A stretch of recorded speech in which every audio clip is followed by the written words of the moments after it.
Hello and welcome back to part 12 of my Snatcher Let's Play.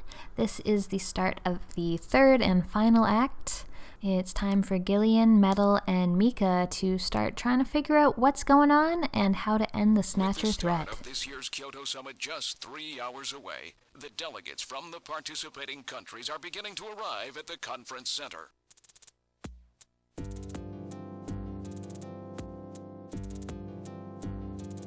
A major poll of domestic and international opinion, carried out just last week, shows that the vast majority of respondents favor a complete quarantine of Neo Kobe as a means to combat the risk of the Snatcher menace.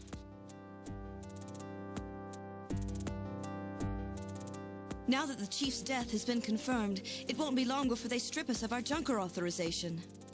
They will be deciding how to handle Neo Kobe at the summit in just 3 hours. There are rumors that they're going to use nukes on the city to make sure the Snatchers are wiped out. That's ridiculous. Come on, this is the 21st century. That may not be as improbable as it seems. The world's leaders are extremely concerned about the Snatcher problem. The Chief was going to calm this hysteria in his speech at the summit, but that'll never happen now. 3 months ago, government pressure on Junker operations increased dramatically. Gillian's transfer here was really our last chance. Our own chief was snatched. It's not too surprising they don't want to trust us anymore. I've heard that the Army and FBI are going to take over operations now. That's correct. That too will be officially decided in 3 hours' time. 3 hours, eh? Is there any way we can find their hideout in that time? If we don't, we and everybody else in this city are finished. As far as they're concerned, we're just like a cancerous tumor that has to be cut out. We have to hit the Snatchers' headquarters before then. Gillian, can you do it? If we only knew where it was, I should be able to manage something. Hitting their outposts like Queen's Hospital won't do any good. We have to find their main nerve center. What about the memory of that Snatcher who was impersonating the chief? Just like the others, it was completely blanked. It's a form of self-destruct mechanism that they use. Wait a minute. Metal, what about tracing that video phone call from Jamie? It was no good. The call didn't last long enough. Still, it definitely did come from within the city. Damn. Where are they hiding? Gillian, can't you remember anything at all? Didn't Jamie say something that implied you were somehow connected to the Snatchers? Nothing. I can't remember a damn thing. Metal, I want you to tell me everything you know about me. Why was I sent to Junker headquarters? Where did I come from? Gillian. Metal, the chief's dead. Tell me everything you know about me. Well, you see... Metal! All right. With the chief gone, you are the highest-ranking officer here. You knew all along? Of course. Where were we rescued from? 3 years ago, you and Jamie were taken into protective custody in the Siberian Neutral Zone by the 17th Siberian Investigative Force. More precisely, you were discovered in cryogenic sleep pods in an underground bunker near Moscow. Cryogenic sleep pods? You mean they were frozen? This is a photograph of the bunker. There is no record of when you were placed there. In addition, the third pod was empty at the time you were discovered. There were 3 pods? You were revived and taken into custody by the Army. Apparently, as a result of the extended sleep, both of you suffered from complete amnesia. However, another theory suggests your memories may have been intentionally erased. This is the only piece of evidence found at the site. That's Harry's picture, from when he was a kid.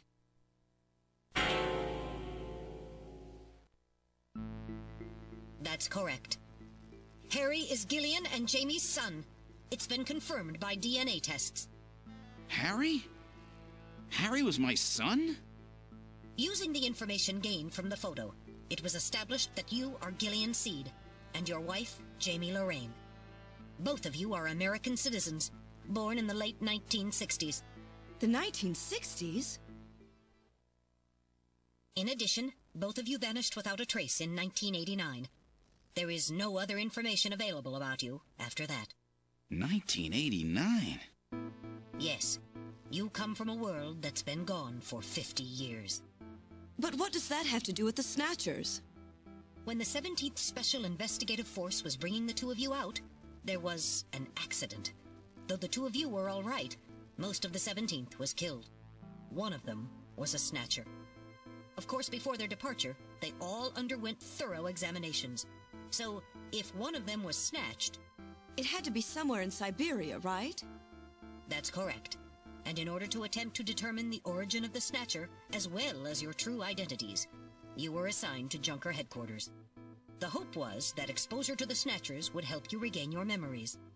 Moscow? 50 years ago? Almost everyone who was in Moscow at the time was killed in the catastrophe. So Gillian and Jamie are the only living witnesses? Harry. Harry was my son. Did he know? No, it was highly classified information. He was never told. I was never able to do anything for him. Wait a minute, Gillian. Didn't Jamie say something about taking a boy hostage? That's right. They must know about Harry and are using him to threaten her. We have to find their headquarters quickly. We've only got 3 hours. Gillian, let's think this all through again. We may get some kind of a hint out of it. You're right. There may be some clue in the way they're operating. All right, let's go over what we know about them.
In other words, this homing instinct thing of theirs has led them to set up their headquarters in some place that reminds them of home, or their creator. What part of this city is like Moscow? Moscow's really cold, right? They get a lot of snow, don't they? Snow? No snow has been recorded in Neo-Kobe in several years. Well, then that's not it. Wait, what about that pollen? That crystal bioengineered stuff, Snow 9? Now that you mention it, wasn't it snowing on Jamie's video phone call? That's right. Their hideout has to be somewhere close to the Ina River. The Ina River flows for miles around here, Gillian. We could never search it all in time. Gillian, let's look at a map of the areas investigated so far. This is an enlarged view of the southwest portion of the city around the Ina River. This blue area is that in which Snow 9 is present. Now I'll superimpose a chart of the abandoned tube liner tunnels.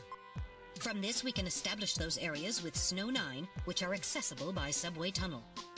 Damn. Nice try, but it's still too large. We could never cover it in 3 hours. Don't give up so fast, Gillian. What about that image of home thing we were talking about? Maybe there's some kind of geographic similarity. Maybe the same view can be seen or something. I'll display a map of Moscow alongside. What's this? Look, the rivers are exactly the same shape. This is the Moscow River over here. It looks like we're on the right track, Metal. Show us the location that Jamie and I were picked up from. All right, right here. Metal, before the catastrophe, what was at this location? The headquarters for the entire Soviet Union, the Kremlin. The Kremlin? That Snatcher said something about taking Jamie to their Kremlin. Metal, what spot in Neo-Kobe would match up with the location of Moscow's Kremlin? Calculating. This is the spot. It's presently occupied by an old church. It's rather large, but reports indicate it's been abandoned for nearly 20 years. And it's right in the middle of the Snow 9 and subway area. That's it! That's their headquarters, their new Kremlin. Gillian, let's go! Wait, Gillian. I want to go with you. Sorry, Mika. Hey, I'm a junker too, you know. I know, and you're a great one at that. So take me with you then. You head to the summit to warn the delegates. They haven't given up, you know. The summit's in Kyoto. I'm not going to be the only one to run. You've got to convince them not to use nukes on Neo-Kobe. We found their hideout. There's no need now to sink the whole island. Yes, but... It's a tough job. Can you do it? Okay, Gillian. I'll do what I can. Thanks. Thank you, Mika. Don't say it, okay? Let's go, Gillian! Gillian? Yes? What's wrong? How about dinner sometime? Dinner? Yeah, you know, dinner.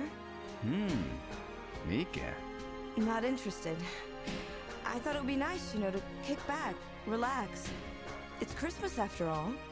Christmas, huh? I'll be back by then. Gillian, we have to hurry. That's a promise, right? I heard you. Yeah, okay. But I gotta go to church first. I'll see you soon then. Okay, Metal, let's go.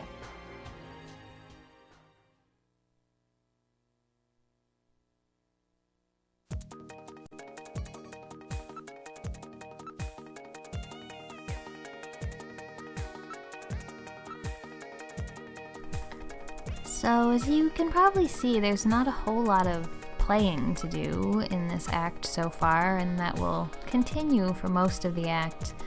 There is a little bit of combat and stuff, but for the most part, it's just characters talking to each other.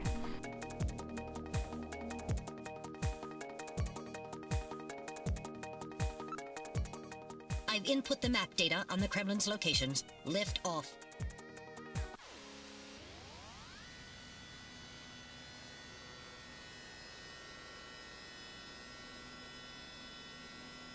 Flight configuration, now gaining altitude. Jamie, please be safe.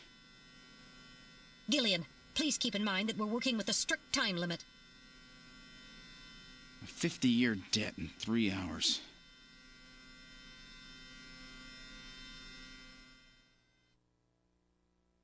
Snow! Snow 9, to be specific. We've entered the Snow 9 region. Please put on your breathing filter. Direct inhalation is dangerous. All right. Radio transmissions will also be impossible from this point on. Understood?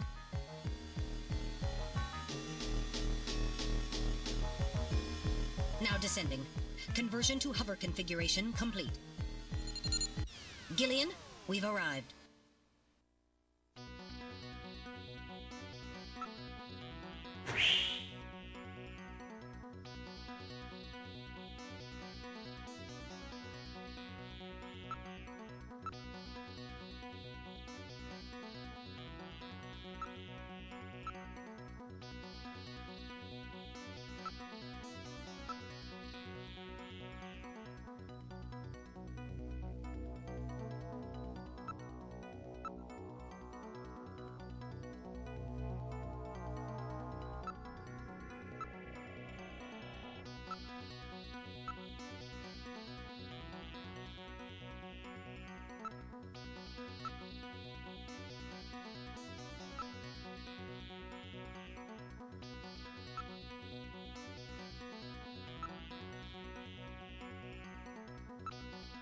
All right, now opening the door.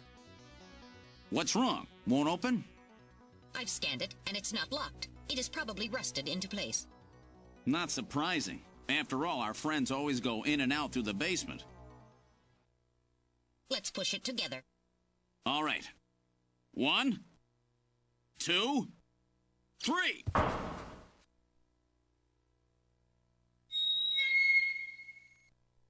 That got it.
This is where they fuse the artificial skin onto the Snatcher's endostructure. First, they adjust the size of the still skinless Snatcher to the size of the individual who is to be snatched. The Snatcher's overall shape and size can be adjusted by expansion or contraction of sizing rods. Their sex is controlled by gender units, which are installed at this point. Then, the face is modified to match the intended victim by adjusting the size of the upper and lower jaw, cheekbones, temporal bones, and tooth alignment. Just like Gibson said, that means there are limits to the size of the people that they can snatch. That's right. The limits of the mechanism mean that they can't snatch children, the elderly, or people who are very tall or heavy. And this is where the artificial muscle's attached. Is it organic? No. It appears to be coated with a type of plastic gel capable of mechanical response.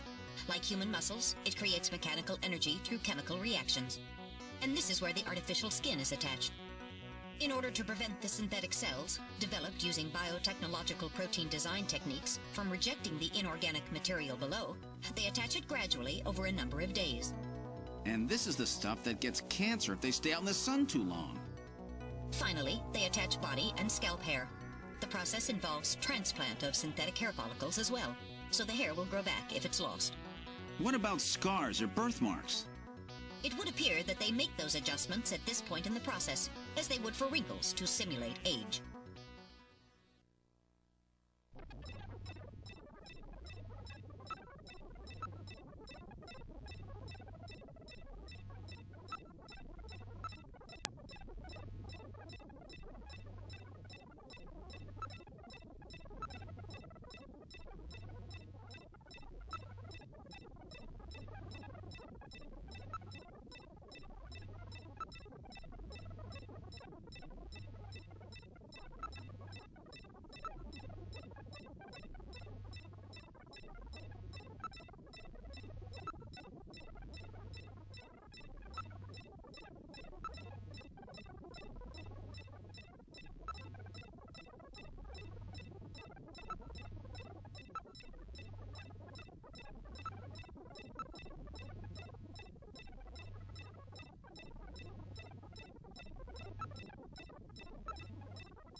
So this is where the whole thing begins. The endostructures arrive here from the Kremlin.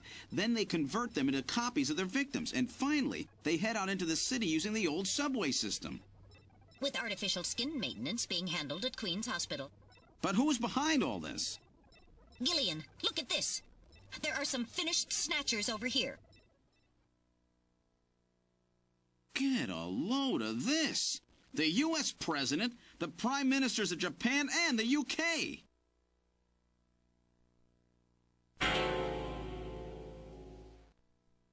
Gillian, you're in here too. Figures. They were looking to snatch every VIP at the summit. And the last junker, you. It definitely looks like they plan on moving out beyond Neo-Kobe. If they were to snatch every major world leader, they'd practically be able to control the planet. Still, that's odd.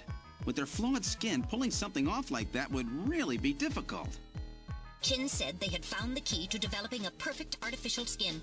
Maybe they've already produced it. No idea. But the number of Snatchers here makes it clear that they're up to something new. Gillian, this is definitely their nest.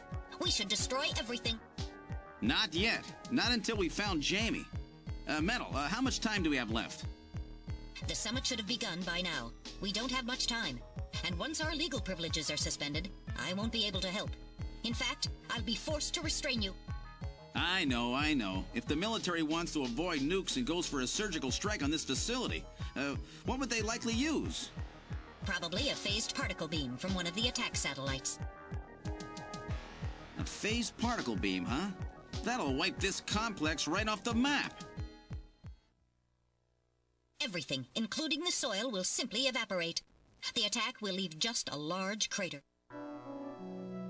Metal, can you convince them to give me another hour? Even 30 minutes will help.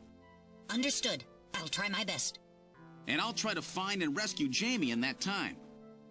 I can't transmit here due to interference from the Snow 9. I'll have to leave the area and then send the message. All right. Do it, Metal. Gillian, don't forget. 30 minutes. You must get out before then. I understand. Gillian, I'm sorry I couldn't help you better. Don't worry about it. I'll be able to move faster by myself anyway. 30 minutes should be plenty. Go, Metal. Yes, sir. Don't forget. 30 minutes.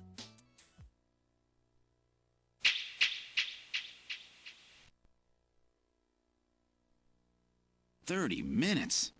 Oh, this is gonna be tight. That room's the only place left to check. Let's take a look.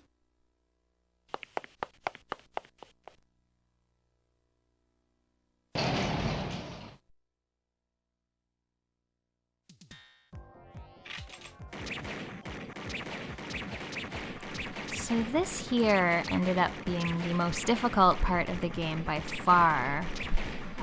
These insectors come at you so quickly from all different directions, you don't really know where they're going to end up, and it really made me wish that I had a justifier or at least a controller with a turbo button in order to handle this. It took me a good, probably 6 times before I got through this part successfully. Finally, the approach I took here is to just spam the fire button, whereas I was trying to be, more precise, move the cursor and then shoot. I decided just spamming the button and moving the cursor at the same time was the best approach for this, considering how fast the enemies come at you. That was pretty long. Whew. I wasn't ready for that. They almost got me. All right, let's open the next door.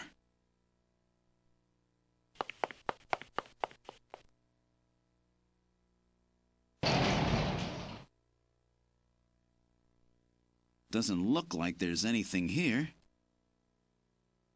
Whoa! So here we go again with more combat. Luckily, it's a Snatcher, which is quite a bit easier to deal with than the Insectors.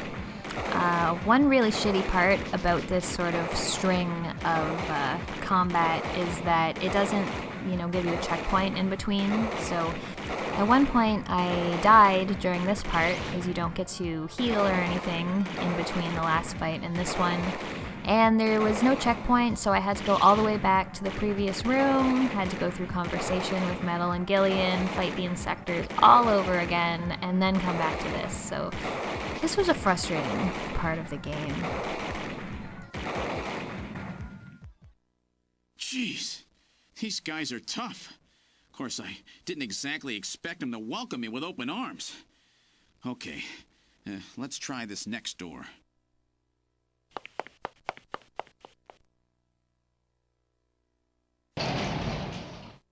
And at this point, the game tries to trick you, as if you shoot this person here, you get a game over and have to go all the way back to the beginning of combat.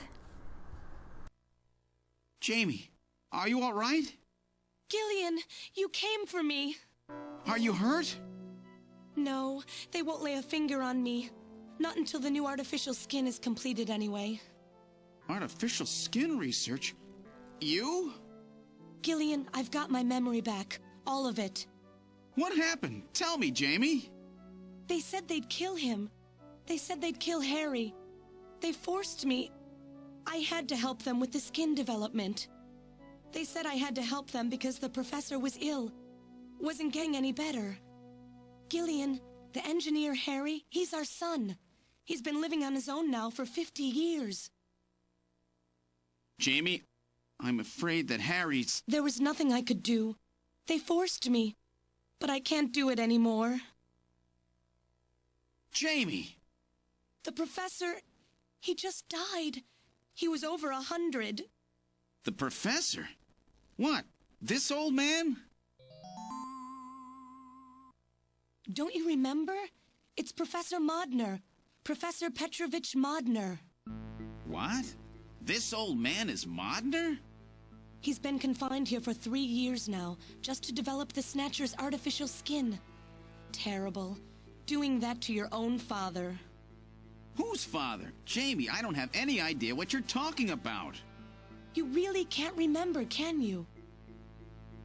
Jamie, tell me. Tell me who I am. What were we doing at the Kremlin? Are you sure you really want me to, Gillian? It's all so awful, but if you must know, I'll tell you. Try to remain calm, okay? 56 years ago, you and I were involved in a top-secret Soviet project. It was still during the time of the Cold War. The gulf between East and West was as wide as ever. Everybody was worried about nukes. At that point, the world's armies were at their largest ever. Leaders still believed that a strong military meant a strong nation. There were rumors that there would be an agreement to end the production of nuclear weapons. On the other hand, the major powers like the US began to get involved in a space weapons race. But not the Soviets. The conservative despots in the Kremlin had another, completely different idea for gaining military superiority.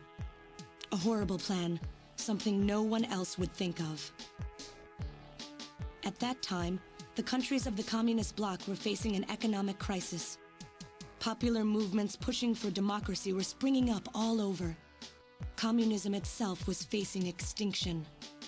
Facing pressure from the reformers, the Kremlin began to panic. And that's when that horrible, childish plan was launched. And that was the Snatcher project. Replace your enemy's leaders with puppets of your own. Then you control their governments, their economies, take over a country from the inside out. That's right, Gillian. And to develop these robots, they assembled some of the most brilliant scientific minds from around the world. Some of them were even brought in against their will. At the crux of that development effort was a group called the Frankenstein Project Team. You and I were members of that team, Gillian. It was a 4-person team led by the late Professor Modner here.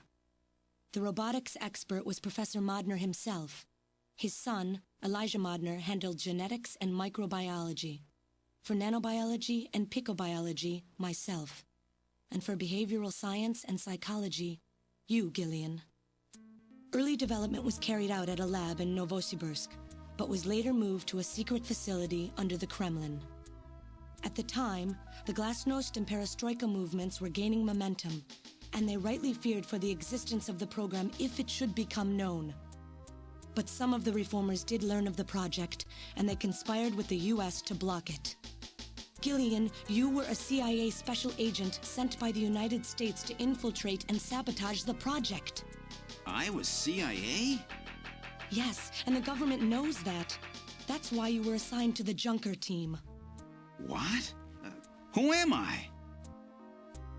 Work on the project continued to go smoothly. But then, on June 6th, 1996, there was that accident. A mysterious explosion at the Chernobyl facility spread a bacterial weapon that was under development there into the atmosphere, destroying the country and the project. Gillian, was it you? Did you set off that explosion? What? You can't be serious. You think I caused the catastrophe? Somehow, during the confusion, Professor Modner and our son Harry managed to get picked up by American agents. But we couldn't get out in time, you and I and Elijah. In a shelter below the Kremlin, we entered a cryogenic sleep. Our plan was to sleep there until the toxic effects of the bacteria were safely passed. And then 48 years later, 3 years ago, we were discovered by the 17th Special Investigative Force. Yes, but when they found us, Elijah's pod was already empty. Elijah Modner? That guy whose picture was in the church? The one that looks like Random? That's right, Elijah is alive! Elijah is here and working on the Snatchers. Why don't you let me finish your little story? Alright, sorry to cut it off there, but it's been really hard trying to find a good breaking point for this act. So we've learned a whole lot about Gillian and Jamie's past. Next episode, which will be the final one, we'll hear from Elijah and hear all about his secret plan. Thanks for watching, and I'll see you next time.